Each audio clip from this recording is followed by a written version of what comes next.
নীলোৎপল কেইটামান মুহূৰ্তৰ আগৰ ঘটনা আৰু বেতাপাৰা চাৰিআলিৰ তেওঁ ইতিমধ্যে যুৱতীগৰাকী খোজকাঢ়ি গৈ আছিল আৰু গৈ থকা অৱস্থাতেই অকস্মাতে এখন বাইকত অহা বুলি জানিব পৰা গৈছে। যুৱকজন বাইকখন কিছু দূৰত থৈ যুৱতীগৰাকীক অনুসৰণ কৰিছিল আৰু যুৱতীগৰাকী ওচৰ পোৱাৰ লগে লগে তেওঁ পকেটৰ পৰা এখন চুৰি উলিয়াই যুৱতীগৰাকীৰ ডিঙিত আক্ৰমণ কৰে আৰু লগে লগে যিহেতু বেতাপাৰা এই চাৰিআলিত যথেষ্ট পৰিমাণৰ ব্যস্ত এটা অঞ্চল আৰু যথেষ্ট সংখ্যক লোক তাত উপস্থিত আৰু তেওঁলোকে ততাতৈয়াকৈ এই আক্ৰমণৰ সময়ত যুৱতীগৰাকীক বচাবলৈ যায় আৰু যুৱকজনকো দৌৰি দৌৰি ইতিমধ্যে একাংশ লোকে ধৰে আৰু ধৰাৰ পিছত যুৱকজনে নিজৰ পৰিচয় তেওঁ ইতিমধ্যে দাঙি ধৰে আৰু যুৱতীগৰাকীক ততাতৈয়াকৈ এখন গাড়ীত উঠাই আৰক্ষীক খবৰ দিয়া হয় আৰু আৰক্ষীয়ে ইতিমধ্যে তেওঁক জিএমচিএইচলৈ প্ৰেৰণ কৰিছে বুলি জানিব পৰা গৈছে।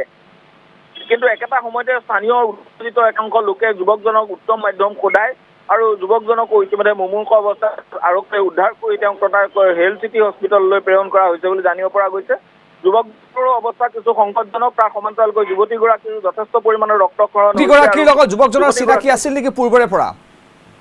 সন্দেহ কৰা হৈছে যে যুৱতীগৰাকীৰ লগত যুৱকজনৰ পূৰ্বৰ কিবা সম্পৰ্ক আছিল আৰু যিটো সম্পৰ্কৰ বাবে এনে ঘটনা হোৱা বুলি সন্দেহ কৰা হৈছে। কিন্তু এই মুহূৰ্তলৈকে যিহেতু যুৱতীগৰাকীৰ লগত কোনো ভাষ্য সংগ্ৰহ কৰিব পৰা নাই, গতিকে যুৱতীগৰাকী কোন বা যুৱতীগৰাকীৰ লগত কি শত্ৰুতা আছিল সেই কথা এই মুহূৰ্তলৈকে নীলোৎপল গম নাই। আৰক্ষীৰ এটা শীৰ্ষ বিষয়াৰ দল ইতিমধ্যে জিএমচিএইচলৈ বুলি ৰাওনা হৈছে আৰু সেই জিএমচিএইচৰ ৰাওনা হোৱাৰ পিছত যুৱতীগৰাকীৰ লগত প্ৰাথমিকভাৱে কিছু কথা পাতিলেহে বাকী কথা গম পোৱা যাব। কিন্তু মূল অভিযুক্ত যিজন, তেওঁ ইতিমধ্যে যিহেতু আৰক্ষীৰ জালত আছে আৰু তেওঁ ইতিমধ্যে চিকিৎসাধীন অৱস্থাত আছে, গতিকে সকলো কথা পোহৰলৈ নিশ্চয় আহিব। গতিকে কিছু সময়ৰ পিছতেই এই ঘটনাৰ আঁৰৰ ৰহস্যটো নিশ্চয় পোহৰলৈ আহিব বুলি ধাৰণা কৰা হৈছে। হয়, ধন্যবাদ জ্ঞাপন কৰিছোঁ আপোনাৰ বিমল ভূষণ মহন্ত সবিশেষ তথ্যখিনি জনোৱাৰ বাবে।